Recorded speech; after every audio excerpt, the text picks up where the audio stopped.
Welcome student, आप सभी के प्यारे से YouTube channel knowledge point PCM में। आज के इस वीडियो में आप सभी को क्लास 10th साइंस का भौतिक विज्ञान के भाग से अध्याय 12 लेकर आ चुके हैं, जिसका नाम विद्युत यानी इलेक्ट्रिसिटी है। तो इस वीडियो को आप लोग पूरा देखिएगा। आज का ये वीडियो आपके लिए बहुत ज़्यादा खास और इम्पोर्टेंट है, क्योंकि आज के इस वीडियो में आपको स्टूडेंट इस चैप्टर को इतना बेहतरीन ढंग से और इतने ही सरल तरीके से पढ़ाने वाले हैं कि पूरी यूट्यूब पे ऐसा वीडियो आपको नहीं मिलेगा। तो इसलिए यदि आपको बहुत कुछ सीखना है, बहुत कुछ समझना है, तो इस वीडियो को पूरा लास्ट तक देखना है स्टूडेंट। और इसकी पीडीएफ के आपको कैसे मिलेगी ये सारा चीज़ मैं बताऊंगा। देख सकते हैं आप लोग किस तरह से इसका नोट्स सब कुछ बनाया गया है, एकदम बिल्कुल सरल भाषा में, सिंपल भाषा में। क्वेश्चन भी आपको लगवाया गया है, एक एक क्वेश्चन भी लगवाया गया है, देख सकते हैं आप लोग। तो स्टूडेंट इसकी पीडीएफ आप लोग को कैसे मिलेगी, किस तरह से मिलेगा, इसको हम लास्ट में वीडियो के अंत में बताएंगे। तो चलिए आप लोग वीडियो को पूरा देखिए, पहले आप इसको अच्छे से समझिए और उसके बाद फिर आगे अपने दोस्तों में वीडियो को शेयर कर दीजिएगा। तो देखिए इस चैप्टर का नाम है स्टूडेंट विद्युत, है ना। यानी कि अब हम लोग तारों के शहर में चल रहे हैं, एक एग्जाम्पल ले रहे हैं, मान लिया जाए विद्युत का मतलब है, तो विद्युत का मतलब कि तारों के शहर में ही चलते हैं। तो चलिए हम पहले इसमें आवेश के बारे में जानते हैं। इलेक्ट्रिक चार्ज क्या होता है? तो आवेश जो होता है स्टूडेंट, ये किसी वस्तु या पदार्थ का ऐसा गुण होता है जिसके माध्यम से हम विद्युत या चुंबकीय प्रभाव का अनुभव कर सकते हैं, या फिर उसी के माध्यम से विद्युत या चुंबकीय प्रभाव उत्पन्न होता है। तो किसी वस्तु या पदार्थ का वह गुण जिसके कारण या जिसके माध्यम से विद्युत एवं चुंबकीय प्रभाव उत्पन्न किया जा सकता है या उसका अनुभव किया जा सकता है, उसे हम लोग विद्युत आवेश कहते हैं। ठीक है। विद्युत आवेश का जो प्रतीक होता है ये क्यों होता है, यानी इसको क्यों से प्रदर्शित करते हैं स्टूडेंट। यह राशि की बात करें तो राशि देखिए दो होता है, एक सदिश एक अदिश। तो दोनों में से ये अदिश राशि है, यानी कि विद्युत आवेश जो है एक अदिश राशि है, क्योंकि इसमें केवल परिमाण होता है, यह दिशा को कन्फर्म नहीं करता है, इसलिए हमारा यह एक अदिश राशि है। और अगर आवेश की खोज किसने किया था इसकी बात किया जाए तो 600 ईसा पूर्व थेल्स नामक वैज्ञानिक ने किया था। ठीक है स्टूडेंट, ध्यान रखना ये प्रश्न बहुत ज़्यादा इंपॉर्टेंट है कि आवेश की खोज किसने किया था। तो थेल्स नामक वैज्ञानिक ने किया था। कौन से ईस्वी में किया था? तो ध्यान रखना 600 ईसा पूर्व किए थे। अब देखो इसका फार्मूला क्या होता है। तो फार्मूला होता है आवेश बराबर धारा गुणे समय, यानी इसको Q से लिखते हैं। तो Q बराबर धारा को लिखते हैं I से, समय को लिखते हैं T से। तो यहाँ पर एक फार्मूला हमको मिलता है Q बराबर IT। अब इसके हम मात्रक की बात कर ले, यानी आवेश का मात्रक क्या होता है। तो देखिए धारा का मात्रक होता है एम्पियर, और उसके बाद समय का मात्रक होता है सेकेंड। ठीक है स्टूडेंट, अब ध्यान से समझिए। उसके बाद एम्पियर इंटू सेकेंड इसका मात्रक हमको प्राप्त होता है। और अगर एसआई पद्धति में इसकी मात्रक की बात करें तो एसआई पद्धति में इसका मात्रक स्टूडेंट कूलाम होता है। ठीक है, आवेश का मात्रक एसआई पद्धति में कूलाम होता है, ध्यान रखना। अब हम लोग आगे बढ़ते हैं। तो देखिए स्टूडेंट आगे बढ़ते हैं तो हमें मिलता है आवेश के प्रकार, यानी आवेश कितने प्रकार का होता है। तो आवेश मुख्य रूप से दो प्रकार का होता है, एक धन आवेश होता है, एक ऋण आवेश होता है। अंग्रेजी में पॉजिटिव चार्ज और निगेटिव चार्ज कहते हैं। देखिए धन आवेश क्या होता है, आइए हम लोग इसके बारे में समझते हैं। तो स्टूडेंट देखिए, अगर किसी भी वस्तु की हम बात करें तो उसमें दो तरह के आवेश होते हैं, एक धन आवेश होता है, एक ऋण आवेश होता है। यानी प्रकृति में जो भी वस्तु पाया जाता है उसमें कुछ ना कुछ मात्रा में हर वस्तु पर आवेश होता है। अब वो आवेश धन और ऋण दोनों तरह का होता है, लेकिन अब यहाँ पर स्टूडेंट जिस वस्तु में जिस तरह के आवेश की कमी होती है, इलेक्ट्रॉन जो होते हैं, एक प्रकार से देखा जाए तो आवेश का रूप होता है इलेक्ट्रॉन का। ठीक, तो जब किसी वस्तु में इलेक्ट्रॉन की कमी होती है तो उसमें जो शेष आवेश बचता है उस आवेश को धन आवेश कहते हैं। अच्छा, क्योंकि स्टूडेंट क्योंकि इलेक्ट्रॉन जो होता है वो ऋणावेशित होता है। तो अगर किसी वस्तु से ऋण आवेश निकल गया तो उसमें शेष कौन सा आवेश बचेगा? धन आवेश बचेगा। तो यहाँ पर आप समझ सकते हैं कि जब किसी वस्तु में इलेक्ट्रॉन की कमी होती है तो उसमें जो उपस्थित आवेश होता है, यानी उसमें जो धन शेष आवेश बचता है, उस आवेश को धन आवेश कहते हैं। ठीक, उसके बाद स्टूडेंट हम आते हैं अगला हमारा जो टॉपिक है वो ऋण आवेश। तो ऋण आवेश में क्या होता है, देखिए इसमें इलेक्ट्रॉनों की अधिकता होती है, इलेक्ट्रॉन होते हैं ऋण आवेशित। और जब किसी वस्तु में ऋण आवेशों की अधिकता होती है तो उसके सभी आवेश क्या हो जाते हैं, उसका ऑल टोटल जो है पूरा शेष आवेश ऋण आवेश में चेंज हो जाता है। तो जब किसी वस्तु में इलेक्ट्रॉनों की अधिकता होती है तो उसमें उपस्थिति यानी उस पर जो आवेश होता है वो ऋण आवेश कहलाता है, तो उसे ऋण आवेश कहते हैं। तो यहाँ पर ऋण आवेश और धन आवेश की परिभाषा इस तरह से आप याद कर सकते हो। इस तरह से जो है छोटे छोटे डिफिनीशन है, आप इनको ध्यान रखोगे। उसके बाद स्टूडेंट हम आते हैं अगले टॉपिक पर। अगला टॉपिक हमारा है आवेश के गुण, यानी आवेश के अंदर कौन कौन सी गुण होती है, कौन कौन सी क्वालिटी होती है। तो देखिए नंबर एक पहला गुण होता है स्टूडेंट कि आवेश जो होते हैं ये सजातीय और विजातीय दोनों प्रकृति में बदलते हैं। तो अगर दो सजातीय आवेश एक दूसरे के पास जाते हैं तो वो एक दूसरे को प्रतिकर्षित करेंगे, और अगर दो विजातीय आवेश एक दूसरे के पास आते हैं तो वो एक दूसरे को आकर्षित करेंगे। जैसे यहाँ पर अगर प्लस प्लस आवेश आपस में इकट्ठा मिलता है या आपस में इकट्ठे होते हैं तो ये एक दूसरे को दूर करेंगे यानी प्रतिकर्षित करेंगे। इनके बीच जो फोर्स लगता है वो प्रतिकर्षण बल लगता है, ठीक, यानी रिपेल्सन फोर्स कह सकते हैं। और अगर अलग अलग आवेश दो परस्पर आपस में कुछ दूरी पर आते हैं यानी आपस में इकट्ठे होते हैं तो एक दूसरे को आकर्षित करते हैं, यानी इसके बीच अट्रैक्शन फोर्स लगता है। तो यहाँ पर ये पहला गुण हमारा बताता है कि आवेश दो होते हैं, अगर सजातीय प्रकृति के हैं तो एक दूसरे को प्रतिकर्षित करते हैं, या विजातीय प्रकृति के हैं तो एक दूसरे को आकर्षित करते हैं, ठीक है। अब उसके बाद देखिए दूसरा गुण क्या है आवेश के अंदर। आवेश के अंदर दूसरा गुण होता है आवेश को न तो नष्ट किया जा सकता है और ना ही उत्पन्न किया जा सकता है। यानी आवेश भी एक प्रकार का जो है, आवेश भी एक प्रकार से ऊर्जा का रूप होता है, और जिस प्रकार हम ऊर्जा को न तो नष्ट कर सकते हैं और ना ही उत्पन्न कर सकते हैं, उसी प्रकार हम आवेश को न तो नष्ट कर सकते हैं और ना ही उत्पन्न कर सकते हैं। तीसरा गुण कहता है एक इलेक्ट्रॉन पर जो आवेश होता है वो 1.6 × 10⁻⁻19 कूलाम होता है। तो इसको भी ध्यान रखने की ज़रूरत है, यानी एक इलेक्ट्रॉन पर जो आवेश होता है वो 1.6 × 10⁻19 कूलाम होता है। उसके बाद एक अगला हेडिंग हमारा है आवेश का क्वांटमीकरण सिद्धांत। ये बहुत ज़्यादा इंपॉर्टेंट भी है। देखिए आवेश का क्वांटमीकरण सिद्धांत कहता है मेरे प्यारे बच्चों कि अगर प्रकृति में कोई भी वस्तु है, यानी प्रत्येक आवेश वस्तु जो होता है उस पर कुछ ना कुछ मात्रा में आवेश होता है, और जो आवेश उस पर उपस्थित होता है उसको हम लोग मूल आवेश कहते हैं, यानी छोटा से छोटा आवेश कहते हैं। जो आवेश का एक सूक्ष्म रूप होता है उसको हम लोग मूल आवेश कहते हैं। अब ध्यान दीजिए स्टूडेंट, इसको परिभाषा में कैसे लिखोगे कि प्रकृति में प्रत्येक आवेशित वस्तु पर आवेश का पूर्ण गुणज होता है। पूर्ण गुणज का मतलब यही होता है कि प्रत्येक आवेशित वस्तु जो होता है उस पर हमेशा से जो कुछ मात्रा में आवेश होते हैं वो आवेश सदैव पूर्णांक के रूप में होते हैं। जैसे मान लिया जाए 1 2 3 4 5 इस तरह से आवेश की मात्रा उस वस्तु पर हो सकता है, ना कि किसी वस्तु पर आवेश की मात्रा 1/2 या 2/3 या 3/4, यानी भिन्नात्मक रूप में हमें किसी वस्तु पर आवेश नहीं प्राप्त होता है। हमें किसी वस्तु पर आवेश जो मिलता है प्राप्त होता है वो किसी पूर्णांक के रूप में होता है 1 2 3 4, यानी इस मात्रा में हमें किसी वस्तु पर आवेश जो है मिलता है। इसका फार्मूला होता है कि किसी वस्तु पर जो आवेश की मात्रा होती है वो होता है Q बराबर प्लस माइनस यानी, दोनों तरह का हो सकता है आवेश किसी वस्तु पर, प्लस माइनस दोनों प्रकृति का हो सकता है। तो ये फार्मूला हमको मिलता है Q बराबर यानी, जहाँ पर Q आवेश है और N हमारा जो है इलेक्ट्रॉनों की संख्या है, यानी उस वस्तु में जो इलेक्ट्रॉन है उनकी मात्रा है, संख्या है, और स्मॉल e जो है वो इलेक्ट्रॉन पर जो आवेश होता है उसको दर्शाता है, जिसका मान 1.6 × 10⁻⁻19 कूलाम होता है। इस प्रकार आप स्टूडेंट इस फार्मूले पर क्वेश्चन भी लगाएंगे आप लोग आगे, ठीक है। तो पहले आप पूरा थ्योरी समझ लीजिए, उसके बाद क्वेश्चन हम लोग आल फार्मूले पर लगाएंगे किसी एक वीडियो में। तो यहाँ पर आप स्टूडेंट इसको नोट कर लीजिएगा और इसको अच्छे से ध्यान में रखिएगा आप लोग। आइए फिर अगले टॉपिक पर हम लोग बढ़ते हैं। तो देखिए एक क्वेश्चन मैं इस फार्मूले पे लगवा देता हूँ आप लोग को। देखिए इसमें कहा है किसी चालक का कुल आवेश 8 × 10⁻⁻19 कूलाम है। अब देखो -19 कूलाम है, लास्ट में कूलाम लिखा है, सी का मतलब कूलाम, तो कूलाम आवेश का मात्रक होता है। तो यहाँ पर ये क्यू का मान दिया गया है 8 × 10⁻⁻19 कूलाम, जो कि ऋणात्मक है, यानी ऋणात्मक रूप में है ये। इस पर कितने इलेक्ट्रॉनों की रिक्ता है, यानी इस पर कितने इलेक्ट्रॉन है, यानी नंबर ऑफ इलेक्ट्रॉन, यानी एन का मान आपको ज्ञात करना है। अब इसके बाद हमें फार्मूला पता है क्यू बराबर एन ही होता है, तो एन का मान निकालना है तो ई को इस तरफ पक्षांतर कर देते हैं, इधर आएगा बटे में हो जाएगा, तो एन बराबर हमको क्यू बटे ई मिलेगा। अब यहाँ पर मैं क्यू का मान रख देता हूँ, ये हमारा दिया गया है क्यू का मान, और ई का मान हमको पता है 1.6 × 10⁻⁻19 कूलाम होता है, जस्ट अभी हमने पीछे बताया है आपको। तो यहाँ पर इसका भाग करेंगे, यहाँ पर घात समान वैल्यू में है, समान चिन्ह में कट जाएगा, और यहाँ पर दशमलव हटाएंगे तो ऊपर 0 बढ़ जाएगा, तो 16 के बीच से दशमलव हटेगा तो 80/16 हो जाएगा, 16 पंचे 80 काट देंगे तो एन बराबर 5 आएगा। तो यही इसका आंसर हो जाएगा। तो कितने इलेक्ट्रॉनों की रिक्ता है, तो 5 इलेक्ट्रॉनों की रिक्ता है स्टूडेंट। इस तरह से इस क्वेश्चन को हल करोगे।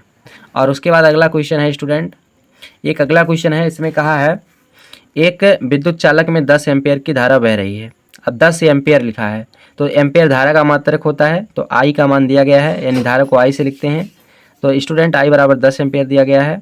चालक में प्रति सेकंड यानी समय दिया, प्रति सेकंड का मतलब 1 सेकंड, प्रति का मतलब होता है 1, तो टी का मान दिया 1 सेकंड।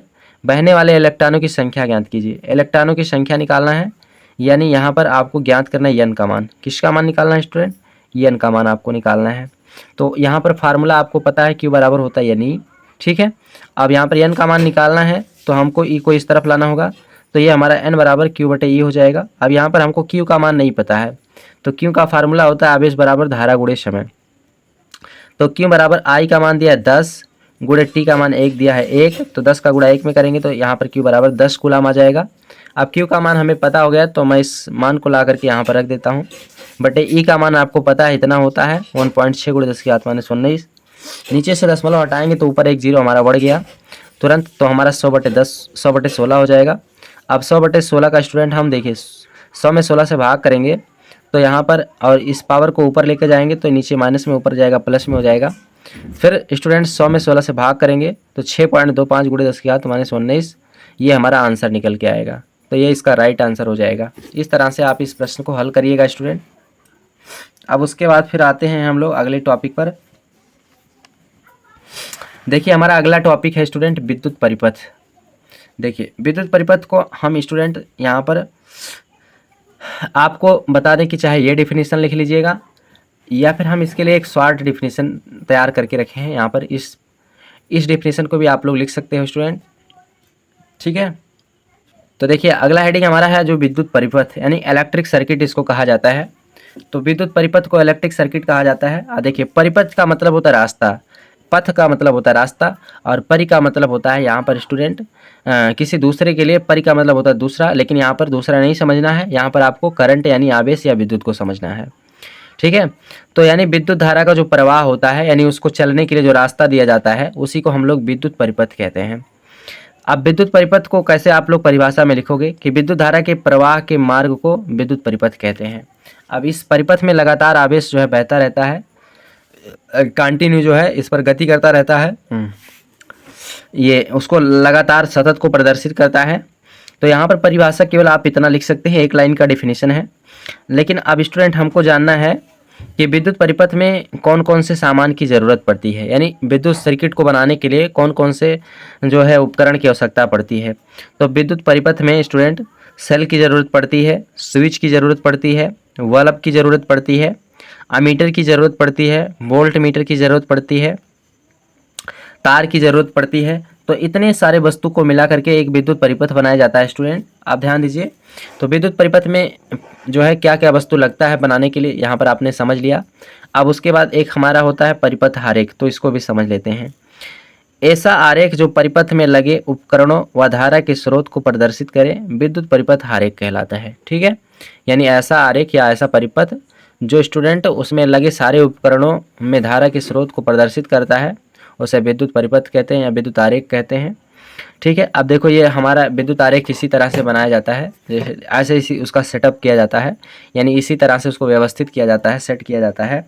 यहाँ पर वोल्ट मीटर लगा होता है, यहाँ पर प्रतिरोध लगा होता है, यहाँ पर अमीटर लगा होता है, यहाँ पर कुंजी लगा होता है, यहाँ पर बैटरी या सेल लगा होता है, ठीक है। इस तरह से उसको व्यवस्था में रखा जाता है, व्यवस्थित किया जाता है।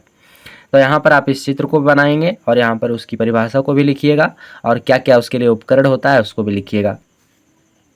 अब उसके बाद स्टूडेंट हम लोग अगले टॉपिक पर आते हैं। अगला टॉपिक जो भी हमारा है उसको हम लोग देखते हैं। अब हमारा अगला टॉपिक जो है स्टूडेंट वो है पदार्थों का वर्गीकरण। तो देखिए पदार्थों का वर्गीकरण, इसको समझाने की कोई आवश्यकता नहीं है, लेकिन सिलेबस में दिया था तो मैंने सोचा कि आप लोग को ज़रूर इसको बताना चाहिए, दिखाना चाहिए। तो ये सिंपल है, बहुत आसान तरीके से बताया गया है, समझाया गया है।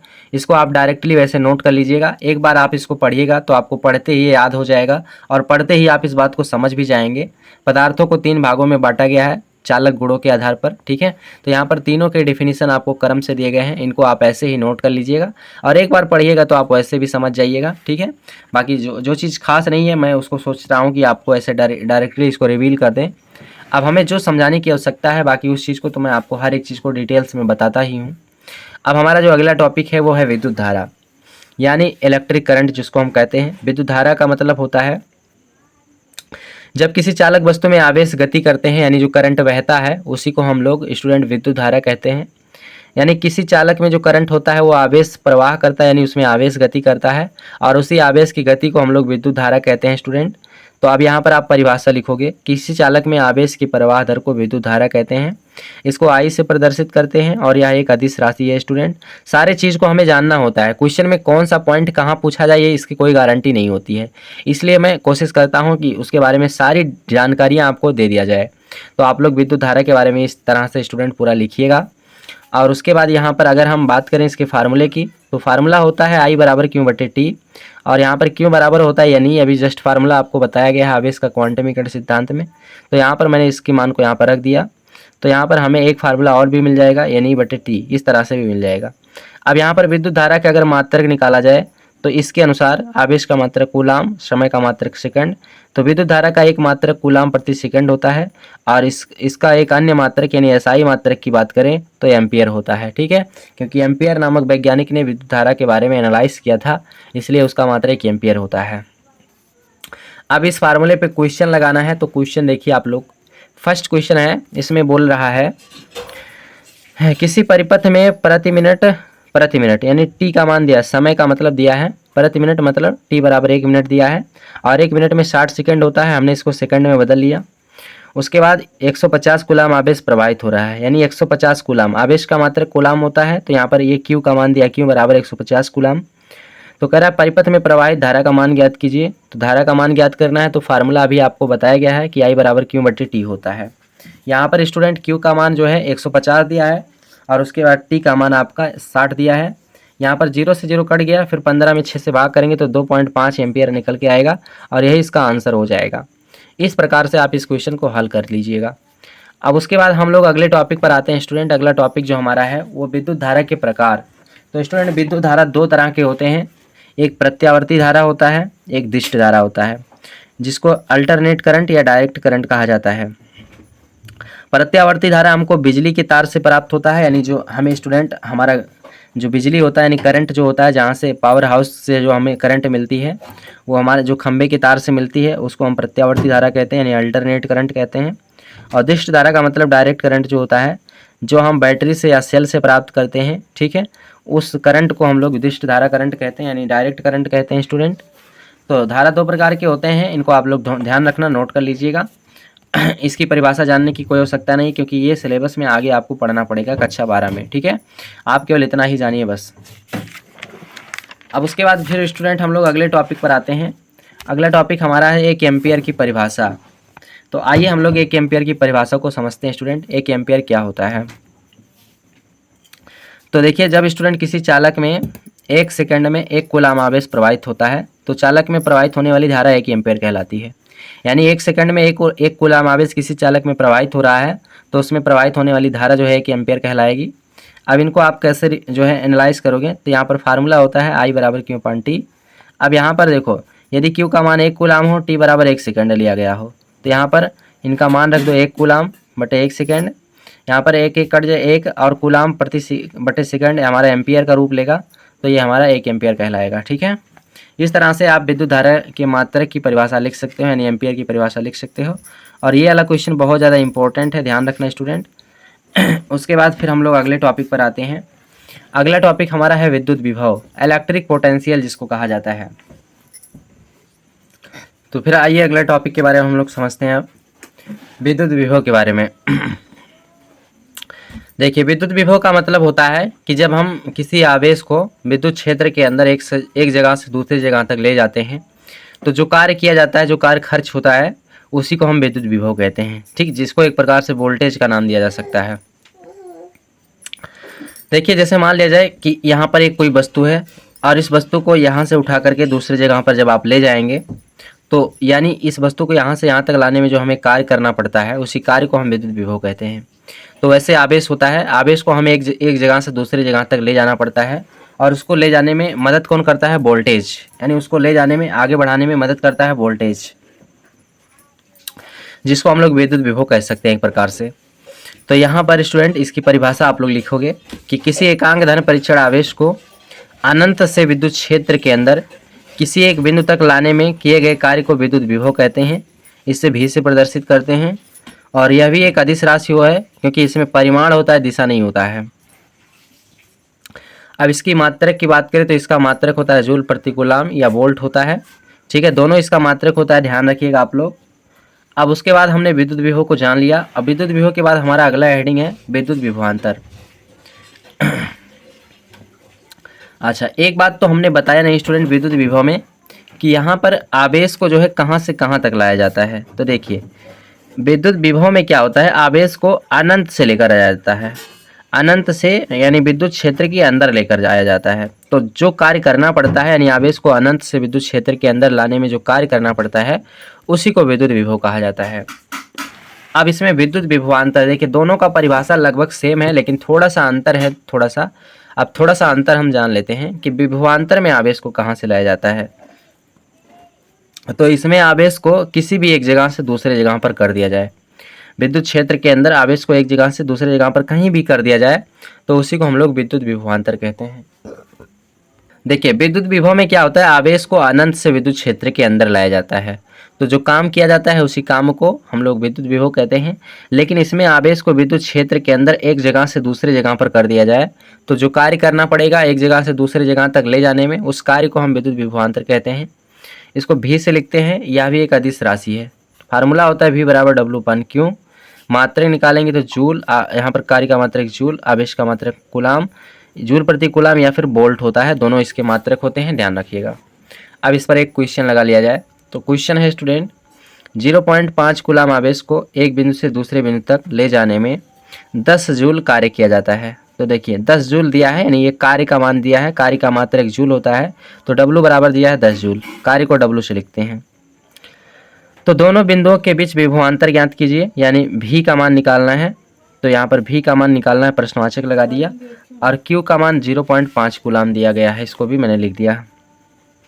अब फार्मूला होता है V बराबर W/Q। तो W का मान दिया है 10 और उसके बाद Q का मान दिया 0.5, यहाँ से 0.5 हटाया, ऊपर 0 बढ़ गया, तो 100/5 हो गया, 20/2500 काटेंगे 20 वोल्ट निकल के आएगा। तो यहाँ पर स्टूडेंट जो है हमारा इसका मात्रक निकल के आ चुका है। इसका मात्रक होता हमारा क्या है, वोल्ट होता है, तो मैंने 20 वोल्ट यहाँ पर इसका आंसर ले आया। अब इस तरह से इस क्वेश्चन को हल किया जाएगा, लगाया जाएगा। आप इस क्वेश्चन को ज़रूर लगा लीजिएगा। आइए फिर अगले टॉपिक पर बढ़ते हैं। अब उसके बाद स्टूडेंट हमारा एक अगला टॉपिक है ओम का नियम, जो कि बहुत ज़्यादा इम्पोर्टेंट है, तो ध्यान रखना आप लोग स्टूडेंट। इसकी खोज जो है, इसके बारे में जानकारी जो दिया था, एक वैज्ञानिक थे जॉर्ज साइमन ओम, पूरा नाम था, ओम का पूरा नाम जॉर्ज साइमन ओम था। इन्होंने यह नियम 1827 ईस्वी में दिया था। देखिए इन्होंने इस नियम में क्या बताया था कि अगर किसी भी चालक की, यानी चालक का मतलब जिसमें धारा प्रवाह होता है, अगर किसी भी चालक की भौतिक अवस्था क्या होता है, जैसे ताप को या लंबाई को, इन सबको भौतिक अवस्था कहा जाता है। तो यदि किसी भी चालक की, यानी जिसमें धारा प्रवाहित होती है, अगर उसकी भौतिक अवस्था को, ताप और लंबाई में कोई बदलाव ना किया जाए, कोई परिवर्तन ना किया जाए, तो उसके सिरों के बीच जो विभवांतर होता है लगाया जाता है। वोल्टेज अगर उसके सिरों के बीच जो विभवांतर लगाया जाएगा तो विभवांतर जो है चालक में प्रवाहित धारा के अनुक्रमानुपाती होती है। यानी उस चालक के अंदर जो है स्टूडेंट जो धारा होती है वो विभवांतर जो है उसके अनुक्रमानुपाती होती है, यानी उसके समानुपाती होता है। तो आइए अब हम नियम को समझते हैं। इस नियम के अनुसार यदि किसी चालक की भौतिक अवस्था, ताप, लंबाई आदि में कोई परिवर्तन ना हो तो चालक के सिरों के बीच उत्पन्न विभवांतर चालक में प्रवाहित धारा के अनुक्रमानुपाती होती है। यानी ये विभवांतर है तो V प्रोपोर्शनल I, अनुक्रमानुपाती का चिन्ह होता है ये। और जब भी किसी के बीच से अनुक्रमानुपाती का चिन्ह हटता है तो वहाँ पर एक नियतांक आता है। तो यहाँ पर एक नियतांक आया जब इसको हटाया गया, और यह नियतांक जो है एक प्रतिरोध को व्यक्त करता है, यानी जो परिपथ का प्रतिरोध होता है, जो धारा के मार्ग में रुकावट डालता है, वो उसको व्यक्त करता है, जिसको हम लोग परिपथ का प्रतिरोध कहते हैं, या जो है नियतांक कह सकते हैं, या सिस्टमेटिक हम इसको IR करके लिख सकते हैं। यहाँ पर मैंने इसको लिख लिया है कि जहाँ R एक अनुक्रमानुपाती नियतांक है जिसे परिपथ का प्रतिरोध कहते हैं। इस प्रकार से आप स्टूडेंट ओम के नियम को लिख सकते हो, और यहाँ पर इसका ये फार्मूला है। उसके बाद आइए अब हम लोग प्रतिरोध का परिभाषा जानते हैं कि प्रतिरोध होता क्या है। देखिए प्रतिरोध के बारे में सारी चीज़ों को ध्यान से सुनिएगा, ध्यान से समझिएगा। प्रतिरोध क्या काम करता है स्टूडेंट, किसी भी वस्तु में जब धारा बहती है, करंट बहती है, तो उसको रोकने का काम करता है। अगर किसी भी चीज़ में करंट डायरेक्ट फ्लो होगा, यानी उसको रुकावट नहीं डाला जाएगा उसके रास्ते में, तो डायरेक्ट बहेगा अगर करंट किसी चीज़ में, तो उस सर्किट को नुकसान करेगा, यानी शॉर्ट कर जाएगा वो। तो इसलिए किसी भी सर्किट में प्रतिरोध लगाया जाता है, किसी भी इलेक्ट्रॉनिक डिवाइस में प्रतिरोध लगाया जाता है कि वो धारा को डायरेक्ट ना जाने दे, यानी वो विद्युत धारा के मार्ग में रुकावट लाता है। आप देखिए, तो यहाँ पर परिभाषा में लिखोगे आप लोग कि विद्युत धारा के मार्ग में लगाए गए अवरोध को या रुकावट को प्रतिरोध कहते हैं। इसे R से प्रदर्शित करते हैं। यह एक अदिश राशि है। तो फार्मूला इसका बनेगा R=V/I। अब इसके मात्रक पर अगर हम बात करें तो इसका मात्रक होगा वोल्ट प्रति एम्पियर। विभव का मात्रक वोल्ट, धारा का मात्रक एम्पियर होता है। या फिर SI पद्धति में बात करें तो इसका मात्रक ओम होता है, ओम या ओमेगा होता है, या महो भी होता है। तो इसके 3-4 मात्रक हैं, ध्यान रखिएगा आप लोग। तो यहाँ से आप लोग प्रतिरोध का फार्मूला जान चुके हैं। अब उसके बाद यहाँ पर प्रतिरोधों को कितने प्रकार से जोड़ा जाता है, आइए हम लोग उसको समझते हैं। तो चलिए स्टूडेंट, हम लोग प्रतिरोधों को देखते हैं कि कितनी तरह से जोड़ा जाता है। तो देखिए, प्रतिरोधों को स्टूडेंट 2 तरह से जोड़ा जाता है। नंबर 1 श्रेणी क्रम में, और दूसरा समांतर क्रम में। 2 तरीके से प्रतिरोधों को जोड़ा जाता है। तो पहले हम लोग श्रेणी क्रम संयोजन समझते हैं। तो देखिए, यहाँ पर ये हमारा 3 प्रतिरोध हैं और इसको हम श्रेणी क्रम में यहाँ पर एक दूसरे से जोड़ रखे हैं। अब यहाँ पर A और B के बीच कुल कितना प्रतिरोध होगा, हमें इसका फार्मूला बनाना है, यानी इसका फार्मूला निकालना है। तो कैसे निकालेंगे, ध्यान दीजिए। अब देखिए, यहाँ पर जब प्रतिरोधों को श्रेणी क्रम में जोड़ा जाता है, तो जब यहाँ पर इसके संयोजन से कोई बैटरी या सेल जोड़कर इसमें धारा प्रवाहित करते हैं तो इसमें धारा का मान समान रहता है। तो फिर अब देखिए, तो धारा समान रूप से बहती है, यानी श्रेणी क्रम संयोजन में धारा का मान समान होता है और बाकी विभवांतर अलग अलग प्रतिरोधों में अलग अलग होता है। तो यहाँ पर देखिए, अब फार्मूला निकालने के लिए क्या नियम आपको लगाना है कि सभी प्रतिरोध में समान विद्युत धारा I प्रवाहित होती है। तो ओम के नियम से, तो ओम के नियम का सूत्र होता है V/IR। अब अलग अलग प्रतिरोधों का विभवांतर देखिएगा तो V1/IR1, दूसरे प्रतिरोध का विभवांतर V2/IR2, तीसरे वाले का V3/IR3। ठीक है। अब यहाँ पर जो सर्किट बनाया गया है इसके बीच कुल विभवांतर, ठीक है, यानी इस सर्किट के इस पूरे परिपथ का कुल विभवांतर क्या है, ठीक है, परिपथ का कुल विभवांतर। यहाँ पर सर्किट नहीं लिखेंगे, परिपथ लिखेंगे, है ना, परिपथ के बीच कुल विभवांतर। तो कुल विभवांतर V है, यहाँ पर देख लीजिए V है, इसका कुल वोल्टेज जो है ये V है। तो यहाँ पर स्टूडेंट V बराबर और V1 + V2 V3 है तीनों प्रतिरोधों का। यहाँ पर V/IR होता है, मैंने रख दिया। उसके बाद देखिए, तीनों का मान V1 V2 V3 तीनों का मान यहाँ पर ला करके रखा, IR1 IR2 + IR3। उसके बाद I दोनों तरफ है, तीनों तरफ है, मैंने कॉमन कर लिया I को। फिर अंदर R1 + R2 + R3 बचेगा। I से I कट जाएगा तो यहाँ पर R बराबर R1 + R2 + R3 बचेगा। ये इसका फार्मूला हो जाता है स्टूडेंट। इस तरह से आप जो है इसको ध्यान रखोगे, नोट कर लीजिएगा। अब उसके बाद स्टूडेंट हम लोग आते हैं प्रतिरोधों के समांतर क्रम संयोजन पर। तो चलिए आइए हम लोग समांतर क्रम संयोजन समझते हैं। ठीक है, प्रतिरोधों का जो समांतर क्रम संयोजन होता है इसका सर्किट कुछ इस प्रकार से होता है। देखिए, यहाँ पर जोड़ के रखा है तीनों को समांतर क्रम में। जब प्रतिरोध ऐसे नीचे ऊपर जुड़े होते हैं तो उनको समांतर क्रम संयोजन बोला जाता है। और यहाँ पर जो है इस सर्किट में कोई बैटरी या सेल जोड़ करके जब इसमें धारा प्रवाहित करते हैं तो ये देखिए, यहाँ पर धारा समान रूप से बहती है और यहाँ पर जैसे धारा ये I पहुँचती है तो ये I1 I2 I3 3 भागों में बढ़ जाती है और तीनों प्रतिरोधों में अलग अलग धारा बहती है। तो फिर यहाँ पर क्या होता है, A और B के बीच कुल विभवांतर देखा जाता है। क्योंकि प्रतिरोधों के बीच कुल विभवांतर हमको देखना है तो ओम के नियम का सूत्र हम लोग लगाएंगे। V बराबर होता है IR, तो I बराबर V/R हो जाएगा। ठीक है, हमको धारा निकालना है। अब यहाँ पर अलग अलग प्रतिरोधों की जो धारा होगी, यानी अलग अलग प्रतिरोधों में बहने वाली धारा, विभवांतर तो सभी प्रतिरोधों में समान है लेकिन धारा जो है अलग अलग है। तो I1 बराबर V/R1, I2 बराबर V/R2, I3 बराबर V/R3, यानी तीनों प्रतिरोधों का हमें अलग अलग धारा प्राप्त होगा। अब परिपथ में प्रवाहित कुल धारा कितना है, तो कुल धारा हमारा I1 + I2 + I3 है। यहाँ पर I = V/R होता है। उसके बाद I1 का मान V/R1, I2 का V/R2 और I3 का V/R3 है। तो V/R इक्वल, यहाँ से V कॉमन कर लिया तो 1/R1 + 1/R2 + 1/R3 बचेगा। उसके बाद भी दोनों तरफ से कट जाएगा, तो यहाँ पर 1/r is equal 1/r1 plus R2 plus 1/r3 बचेगा। इस तरह से हमारा स्टूडेंट ये फार्मूला निकल के आता है प्रतिरोधों के समांतर क्रम संयोजन का। नोट कर लेना स्टूडेंट ये फार्मूला, इन सब फार्मूलों पे आगे हम लोग क्वेश्चन लगाएंगे, ठीक है। अब उसके बाद फिर हम लोग आते हैं अगले टॉपिक पर। तो अगला टॉपिक हमारा देखिए स्टूडेंट ये है। अब देखिए हम लोग समझते हैं, पहले विद्युत क्षेत्र के बारे में जानेंगे,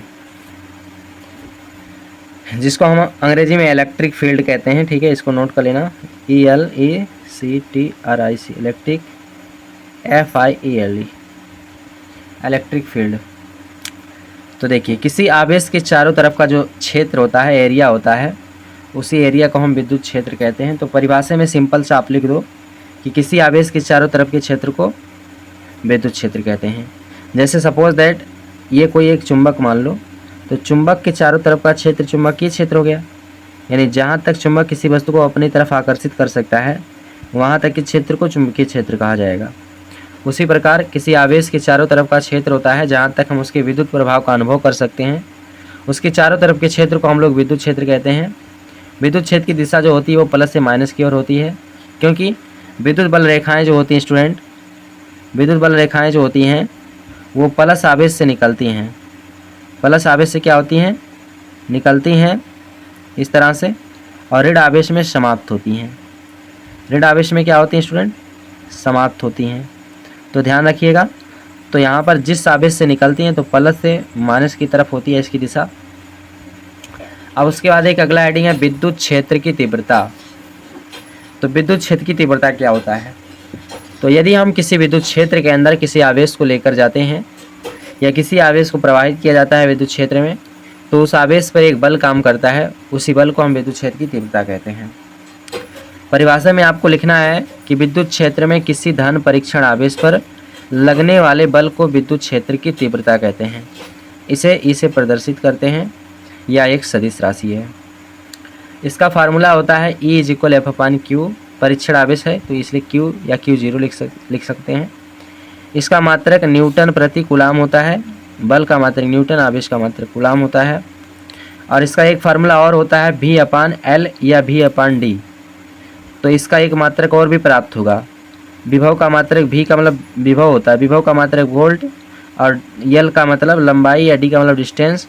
तो दूरी का मात्रक होता है मीटर, यानी लंबाई का मात्रक होता है मीटर, तो इसका एक मात्रक वोल्ट प्रति मीटर भी होता है। अब उसके बाद स्टूडेंट हम लोग अगले टॉपिक पर आते हैं। अगला टॉपिक जो हमारा है वो है स्टूडेंट जो है धारा घनत्व। तो आइए हम लोग धारा घनत्व को समझते हैं, जिसको करंट डेंसिटी कहा जाता है। तो अब हम लोग धारा घनत्व को समझते हैं। देखिए धारा घनत्व क्या होता है, किसी चालक के प्रति एकांक अनुप्रस्थ काट के क्षेत्रफल से गुजरने वाली विद्युत धारा को धारा घनत्व कहते हैं। इसे J से प्रदर्शित करते हैं, या एक सदिश राशि है। देखिए जैसे फॉर एग्जांपल ये आपका एक चालक है, और इस चालक के क्षेत्रफल से जो धारा इस लंबाई में प्रवाहित हो रही है उसी को हम धारा घनत्व कहते हैं। इसका फार्मूला होता है J इज इक्वल I/A, यानी जो धारा क्षेत्रफल से प्रवाहित हो रही है उसके अनुपात को हम लोग धारा घनत्व कहते हैं। इसका मात्रक होता है, धारा का मात्रक एम्पियर, क्षेत्रफल का मात्रक मीटर स्क्वायर, तो इसका मात्रक एम्पियर प्रति मीटर स्क्वायर होता है। यहाँ से इसका फार्मूला निकल चुका है। अब उसके बाद आइए अगले टॉपिक पर आते हैं। अगला हेडिंग हमारा है विशिष्ट प्रतिरोध या प्रतिरोधकता। आइए हम लोग इसको भी समझ लेते हैं स्टूडेंट। विशिष्ट प्रतिरोध या प्रतिरोधकता क्या होता है, किसी चालक तार का प्रतिरोध उसकी लंबाई L के अनुक्रमानुपाती होता है तथा अनुप्रस्थ काट के क्षेत्रफल ये के व्युत्क्रमानुपाती होता है। यानी कि प्रतिरोध के जो है लंबाई जो है प्रतिरोध के समानुपाती, यानी R प्रोपोर्शनल L, और उसके क्षेत्रफल के व्युत्क्रमानुपाती होता है। तो यानी R प्रोपोर्शनल 1/A। व्युत्क्रम का मतलब उसको 1/A 1 के बटे में लिखा जाएगा। अब इसको दोनों को मिला देते हैं, तो दोनों को मिलाएंगे तो R is directly proportional L/A होगा। और जब भी समानुपाती चिन्ह हटता है तो कांस्टेंट आता है, तो यहाँ पर कांस्टेंट एक रो आ जाता है जिसको हम लोग स्टूडेंट विशिष्ट प्रतिरोध या प्रतिरोधकता कहते हैं। ठीक है, अब यहाँ पर देखिए इसका फार्मूला क्या होगा। तो यदि मैं इसका तिरछा गुणा करता हूँ तो आर ये रो इंटू एल बराबर आर ये मिलेगा। फिर एल को इस तरफ लाएंगे तो ये हमारा क्या हो जाएगा, रो एल बटे में आ जाएगा। तो rho is equal R into A upon L हो जाएगा। इसका मात्रक देखिए, विशिष्ट प्रतिरोध या प्रतिरोधकता का मात्रक जो होता है वो हम लोग यहाँ से निकालेंगे। देखो पहले ये आर प्रतिरोध है, प्रतिरोध का मात्रक ओम होता है, क्षेत्रफल का मात्रक मीटर स्क्वायर होता है, लंबाई का मात्रक मीटर होता है। मीटर से 1 मीटर कट जाएगा, 1 मीटर बचेगा तो यहाँ पर ओम मीटर निकल के आएगा। तो विशिष्ट प्रतिरोध का मात्रक ओम मीटर होता है। उसके बाद इसको ध्यान रखिएगा स्टूडेंट, नोट कर लीजिएगा, इस तरह से आप इसको लिखिएगा। अब उसके बाद एक अगला हेडिंग है प्रतिरोध को प्रभावित करने वाले कारक। तो प्रतिरोध को प्रभावित करने वाले 3 कारक होते हैं, लंबाई, चालक के पदार्थ, क्षेत्रफल और ताप। जिसमें से सबसे ज़्यादा प्रभाव जो है प्रभावित करने वाला कारक है वो चालक का पदार्थ होता है। ये भी बहुत ज़्यादा इंपॉर्टेंट है, ध्यान रखिएगा। विकल्प में क्वेश्चन कभी कभी पूछा जाता है कि किसी भी चालक को सबसे ज़्यादा प्रभावित कौन करता है, तो उसके अंदर का जो पदार्थ होता है। ठीक है। अब उसके बाद स्टूडेंट हमारा एक अगला हेडिंग है विद्युत चालकता, इलेक्ट्रिक कंडक्टिविटी कहते हैं इसको। आइए हम लोग विद्युत चालकता को समझते हैं। तो अभी हमने जो स्टूडेंट विशिष्ट प्रतिरोध को पढ़ा है उसी के व्युत्क्रम को विद्युत चालकता कहते हैं। ठीक है। तो देखिए इसकी परिभाषा क्या होगा। किसी पदार्थ के विशिष्ट प्रतिरोध के व्युत्क्रम को विद्युत चालकता कहते हैं। और इसे किससे प्रदर्शित करते हैं, तो इसे सिग्मा से प्रदर्शित करते हैं। सिग्मा इज इक्वल 1/ρ इसका फार्मूला बनेगा। अब इसका मात्रक निकाल लेते हैं। तो मात्रक देखिए 1/, यहाँ पर अभी आपने रो का मात्रक जो निकाले हैं विशिष्ट प्रतिरोध का वो ओम मीटर निकाले हैं। तो यहाँ पर इसका मात्रक हमने लिख दिया ओम मीटर। फिर इसको ऊपर लेकर जाएंगे तो ये हमारा ऊपर जाएगा तो माइनस में हो जाएगा, क्योंकि नीचे हमारा प्लस में है। तो ओम इनवर्स मीटर इनवर्स, तो विद्युत चालकता का मात्रक ओम इनवर्स मीटर इनवर्स निकल के आएगा। अब उसके बाद अगला हेडिंग हमारा है विद्युत चालकता तथा धारा घनत्व में संबंध। तो आइए हम लोग इसको समझते हैं। तो देखिए, तो स्टूडेंट आप देखिए, आप लोग विद्युत ऊर्जा के बारे में समझिएगा। विद्युत ऊर्जा इलेक्ट्रिक एनर्जी क्या होता है, जो हमारा अगला टॉपिक है। तो विद्युत ऊर्जा जो होता है स्टूडेंट, अगर हम किसी आवेश को किसी चालक के अंदर जब हम प्रवाहित करते हैं तो उसको प्रवाहित करने में जो ऊर्जा खर्च करते हैं उस ऊर्जा को हम लोग विद्युत ऊर्जा कहते हैं। और उस आवेश को स्टूडेंट आगे ले जाने में मदद करता है, उसको प्रवाहित करने में, आगे ले जाने में मदद आपका स्टूडेंट जो है वोल्टेज करता है, यानी विभव करता है। तो उसी को एक प्रकार से हम विद्युत ऊर्जा कह सकते हैं। तो परिभाषा में आप लिखोगे कि किसी चालक में आवेश को प्रवाहित करने में व्यय ऊर्जा को विद्युत ऊर्जा कहते हैं। इसको W से लिखा जाता है। या दूसरी तरीके से भी आप इस तरह से इसके परिभाषा लिख सकते हो कि किसी चालक के अंदर विद्युत आवेश को एक सिरे से दूसरे सिरे तक ले जाने में जो ऊर्जा व्यय होती है, व्यय का मतलब खर्च, जो ऊर्जा खर्च होती है उसे विद्युत ऊर्जा कहते हैं। इसका फार्मूला होता है विद्युत ऊर्जा बराबर विभवांतर गुणे आवेश, यानी आवेश को आगे ले जाने में विभवांतर मदद करता है, तो इसलिए विभवांतर गुणे आवेश लिखा जाएगा। विद्युत ऊर्जा को W से लिखते हैं तो W बराबर VQ इसका फार्मूला होगा। और इसका मात्रक वोल्ट इंटू कूलाम होता है या फिर जूल होता है, क्योंकि ऊर्जा का मात्रक जूल होता है। अब इसके कितने फार्मूले प्राप्त होते हैं तो चलिए ध्यान से समझिएगा। नंबर 1 पहला फार्मूला, आवेश बराबर होता है धारा गुणे समय, यानी Q बराबर होता है IT। तो फिर Q की जगह पर मैंने IT लिख दिया तो हमें V बराबर W इज इक्वल VIT प्राप्त होता है। तो इसका एक फार्मूला हमको ये प्राप्त हो गया। उसके बाद दूसरा फार्मूला देखिए, V बराबर ओम के नियम से होता है IR। तो मैंने V की जगह पे IR लिख दिया और गुणे IT है तो IT लिख दिया। फिर I का गुणा होगा तो I स्क्वायर RT हमको मिलेगा, इसका मात्रक जूल होता है। तो एक फार्मूला हमको ये प्राप्त हो गया। उसके बाद अगला देखिए, दूसरा फार्मूला हमको ये प्राप्त होता है।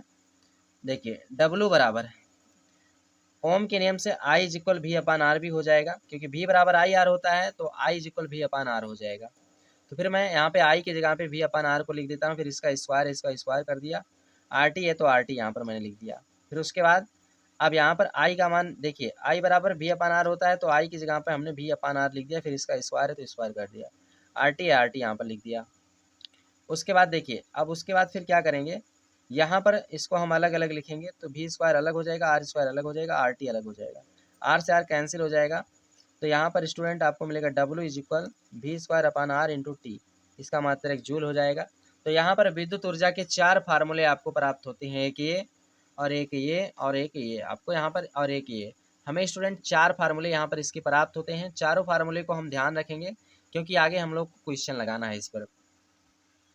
अब उसके बाद स्टूडेंट हमारा जो अगला हेडिंग है, अगला टॉपिक है हमारा, वो है विद्युत धारा का ऊष्मीय प्रभाव या तापीय प्रभाव। तो चलिए आइए हम लोग इसको भी जान लेते हैं, विद्युत धारा का ऊष्मीय प्रभाव या तापीय प्रभाव क्या होता है। देखिए, जब किसी चालक में, चालक का मतलब जिसमें धारा का प्रवाह होता है, जब किसी चालक में विद्युत धारा प्रवाहित